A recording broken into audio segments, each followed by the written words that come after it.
Let's move on to Carl Lentz.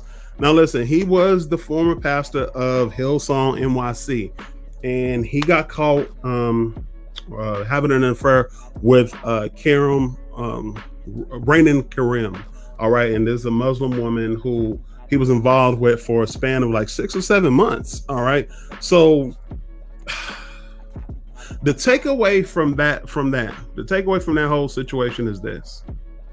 Or let me get into that. All right, he got caught in an affair. He has 3 kids, like 2 daughters and a son and a wife. He's been married to for over 17 years.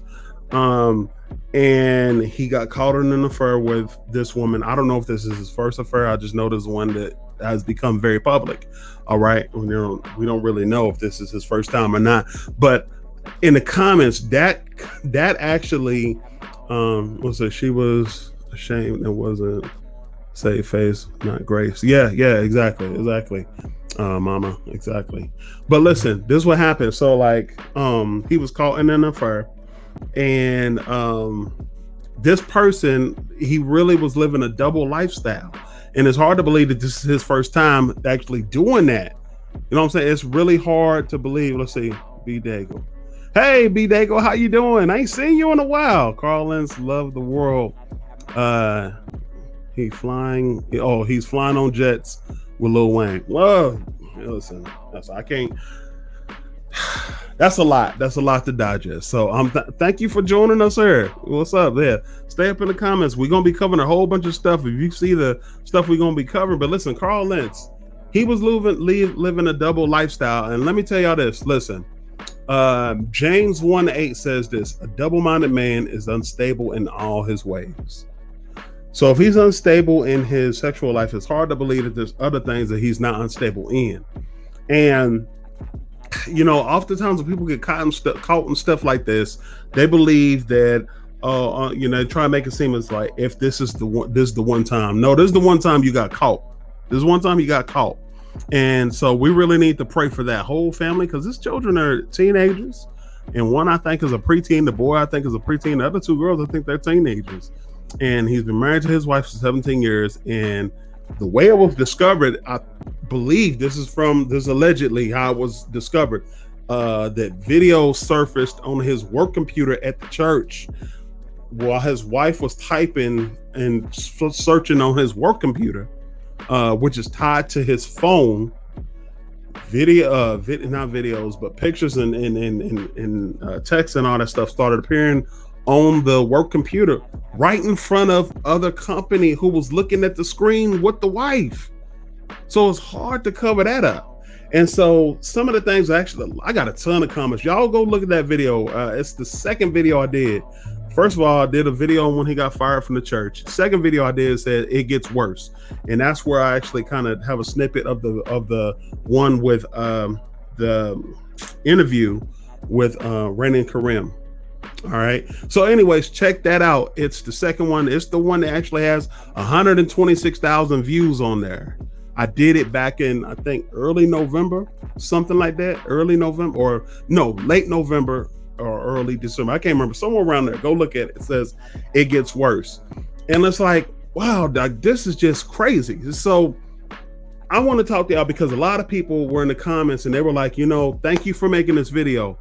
I'm so lost, and I'm lost in my faith.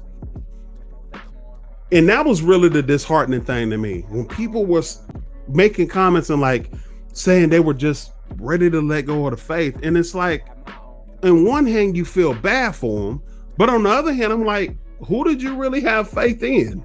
Did you have faith in Carl Lentz? Or did you have faith in Jesus? Like, who is the foundation of your faith? Who is at the forefront and foundation of your faith? Is it Carl Lentz, or was it Jesus? Because if it was Jesus, this may shake your faith, but this wouldn't destroy your faith. But if it was Carl Lentz, someone who had influence in your life, all right, who was your faith founded on? Was it founded on Carl Lentz, or was it founded on Jesus? That's what we really need to question. And here's the thing, I'm about to move on from this, but listen, This is what it is. This is what it is. All right. There's a sin is progressive. It gets progressively worse, y'all. Sin starts off as just sin, missing the mark, evil. You know what I'm saying? Evil. It's still evil. I'll make it sound simple, but it's more intricate than that. It's very evil. All right. It is against God. It separates us from God. All right. It doesn't separate us from the relationship with God. It separates us from the fellowship with God. Case in point, if you have a son that goes out, or you have a son or a daughter, offspring of any kind, you know what I'm saying? Girl or boy, straight up, girl or boy, ain't no question marks. That does something wrong, breaks the law, all right, and they get thrown in jail. Does that continue to be your son or daughter? It does, doesn't it? That's right, it does. However, the thing that has been affected is the fellowship with your son or daughter. Why? Because now you can only communicate with them through, thank you, reverse sanctification. Amen, bruh. Amen. You should have tagged that person with Jim. Yeah, I should. Maybe I should have. Oh, mama. Yeah, exactly. And then let's see. Mama Remote says, yes, that faith is in Jesus. It's unshakable. Yeah, exactly. So anyways, y'all, yes, sin is sin, and then it graduates to, I don't want to say graduate, because it makes it seem like it's something better. Anyway, so there's sin, and then you go down to iniquity, then you go further down to transgression. Sin is just missing the mark. Now, I make it sound simple again, but sin is wild. Sin is, you could easily sin. All right, you could easily sin just by having a thought, right? You can sin, and you could miss the mark. You can unintentionally sin. All right, you could sin. All right, you can miss the mark. Hang on, miss the mark. Iniquity is this. Iniquity is when you plot out to sin. You plot out ways to do your dirt. You plot out and you make space in your life to do the sin, to commit the sin. So we got sin, then we got sin, then we got iniquity, where you have plotted out premeditated sin, and then you got transgression. Transgression. See, we see these three words in the Bible, and we always think, oh, they're all the same. No, they're all sin, but there's degrees, not big sin, little sin, but there's degrees in the depth of sin. Transgression is when you get to the point to where you sin and you really don't care. Y'all heard me say my favorite word, care. Yeah, I got that that hard R Southern accent with her, all that stuff. But you got to that point to where you have started a lifestyle of habitual sinning, and you really don't care. You don't care. You have made sin a lifestyle. So you done gone from, hey, I ain't just missing the mark. I ain't just plotting out my sin. I have started to say, you know what? I'm just going to have a habitual lifestyle of sin. And I don't care if I please God or not. That's what transgression is. All right. And that's the level this man got to. Like, you know what? I'm going to just go ahead and just live in sin. All right.